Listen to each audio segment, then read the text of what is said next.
Guys, welcome to the sideboard here at the StarCityGames.com Players Championship. I'm Nick Miller alongside Kevin Jones. How you doing, sir? How's it going? Good to see you. Welcome to You too. Roanoke. Thank you. You, of course, are the Season 4 points leader, earning your invite to the Players Championship. Won the Standard Open the week after Khans of Tarkir was legal with Jeskai Aggro. Yep. But you're playing a little something different here in Standard for the Players Championship. Let's take a look. Jeskai tokens. How'd you come to this deck, and why the switch? Well, the Jeskai tokens deck was it was played by Yuya Watanabe at Worlds. He actually, I heard he had the deck months ago and somehow managed to hide it until Worlds. But regardless, it was most definitely the best deck for that event, and influenced the World Magic Cup as a result. And I still think it's the best deck in Standard. If it's facing a lot more hate. There's the main deck Doomwake Giants. There's more Whip of Ereboses. The format's getting a little hostile towards it, but nonetheless, I still chose to play it. And as you'll see, I did some different stuff to diversify my threat base a little bit. Right. So your threats, of course, the token makers from the namesake. You got Hordling Outburst and you got Raise the Alarm, along with Goblin Rattmaster, which will make plenty of tokens on its own. We'll move along here. Seeker of the Way. No surprise there, but you've got Mantis Rider, something from your Jeskai Aggro deck, porting into this deck. Yeah, so I chose to play 3 Mantis Riders. Was preparing with the Season 4 Invitational Champion Dylan Donegan, and we decided to play 3 Mantis Riders. We wanted to play 4. We had 4 in the deck and 3 Treasure Cruises and 4 Rabble-Masters. It was 4-4-3. So the cuts for Mantis Rider were the 2 Chandras, the 4th Seeker, and the 4th Treasure Cruise. And then we decided that the 4th Treasure Cruise was too good because we were never boarding it out. Right. You always wanted to draw it. It was how you comboed when you hit Ascendancy and went totally crazy. So we put the Cruise back in at the cost of a Mantis Rider. Originally it was at the cost of a Rabble-Master, but then we decided that Rabble-Master is one of the best cards in the deck, and you can't cut that guy. Right. So and plus it's the Rabble-Master is much easier on the mana. So we shaved 1 rider, and that's how we got to 3 riders. And it's really good against the green decks. It helps you diversify your threats. It's good against Doomwake Giant. They play Doomwake Giant, and you just attack them for 3 until they die, etc. So you're looking for a more proactive threat than Chandra would be in this role. Yeah, my experience with Chandra, it could have been, it was fine as a one-of in the Jeskai Aggro deck in Jersey, and I played it a few times since then. But Chandra basically really good when you're really aggressive, and when you're flexible and less aggressive, it's not so good. And this is still an aggressive deck, but the cards that Chandra, both times I played Chandra in recent memory, my opponent just had Pelukrinos in play and just killed Chandra, and it was so frustrating. So I don't like Chandra as a result of that card being in the metagame, and I also didn't like the card advantage is really it's really hard to it's really hit or miss, it's really random.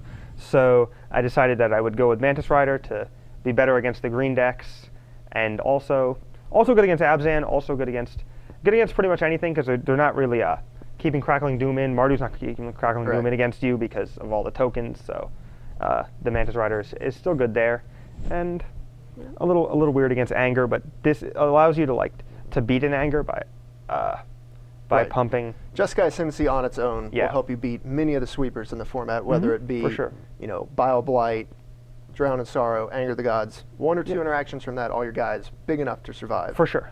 Ascendancy, just the namesake combo part of the deck that just makes the deck really tick. Yeah, this card is too good not to play at this point, especially with 8 token makers in the deck and all the burn spells. It's these are kind of at odds because they compete for the same slot, and you want to say when you build a Jeskai deck that you can't play both of them, that you have to pick one or the other, but I think it works fine together. I think the interaction with playing this card, then playing this card, having some tokens in play, casting a Stoke the Flames, and untapping your guy in response to 3 damage spell is a really cool interaction. And not everybody's going to fall for it or whatever, but it's still nice to have the option. Right. Part of the value with the deck, of course, is having Stoke the Flames with Jeskai Ascendancy, so you basically get a free spell off your Ascendancy. A free 4 damage spell that pumps your guys and makes combat a nightmare. Right. Speaking of which, Stoke the Flames, 4 of course, Treasure Cruise, Lightning Strike, meat and potatoes this deck. You're killing stuff, you're drawing cards. Yeah. Moving forward, 2 Jeskai Charm. This card has been wavering in numbers. You had 2.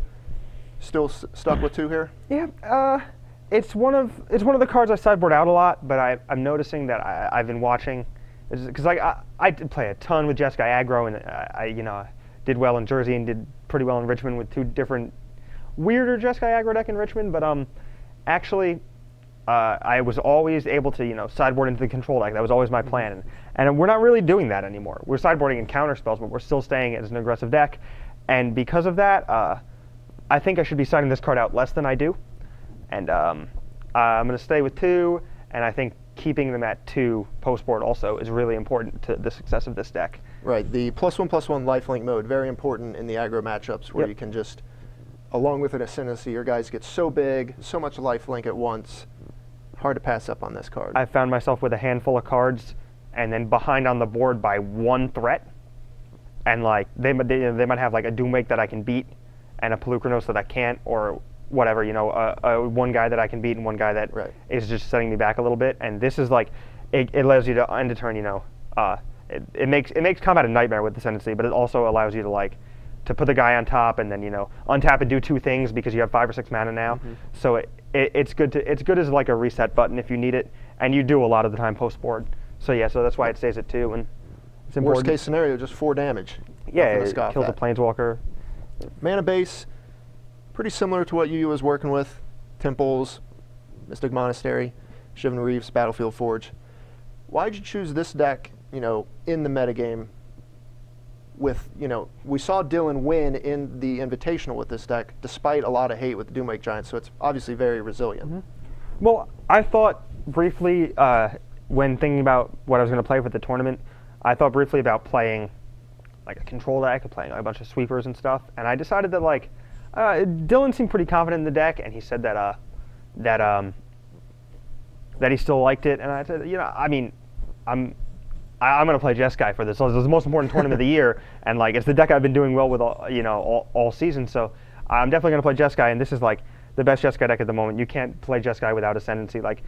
Even my results have been much better with the other 2 Jeskai aggro decks than they were with this deck. But I mean, I've only played a few tournaments and nothing huge with this deck. But anyway, this deck, you're just spoiled on Jeskai without Ascendancy. Once you played Ascendancy, you don't ever want to go back to not playing Ascendancy because the velocity is ridiculously high. You cast Treasure Cruise, you feel like you can't lose. It's awesome. This deck is extremely powerful. It's just the most powerful thing you can be doing in Standard is Jeskai Ascendancy with Treasure Cruise, it seems like.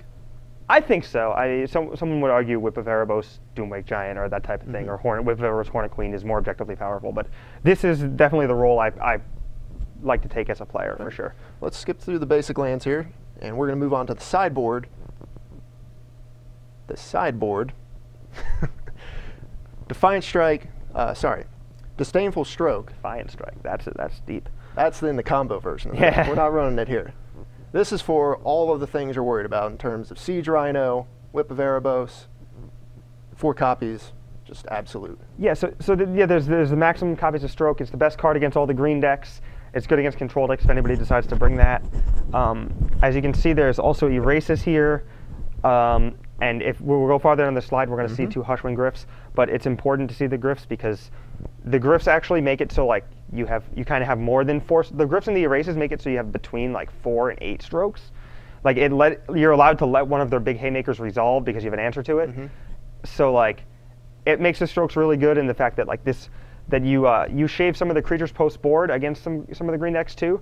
So it allows your Gryph to you leave up mana and they don't know which one is coming. Could be a Jeskai Charm, could be a Gryph, could be a Stroke, could be a Raise the Alarm, could be a different burn spell. It affords you a lot of flexibility there, and Gryph means you don't have to Disdainful Stroke a Doomwake, or you don't have to Disdainful Stroke a Siege Rhino, and you get to keep the Disdainful Stroke for that, or you get to keep the Erase for something else. So it makes the other reactive spells better, which is why it's there. And Sphinx, sorry, if you were going to lead in, you could lead in. No, the Gryph, obviously a 2/1 body as well, but allows you to be more careful with your counter spells. So if they go for a sweeper of some kind, and in hostilities, that guy doesn't stop that. Exactly. So yeah, this is... Talk about the Prognostic Sphinx here. Well,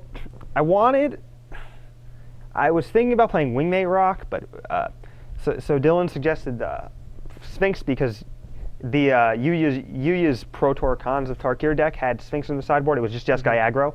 A much more aggressive Jeskai aggro deck with Sphinx in the sideboard. And I think you want to be aggressive almost all the time with this deck.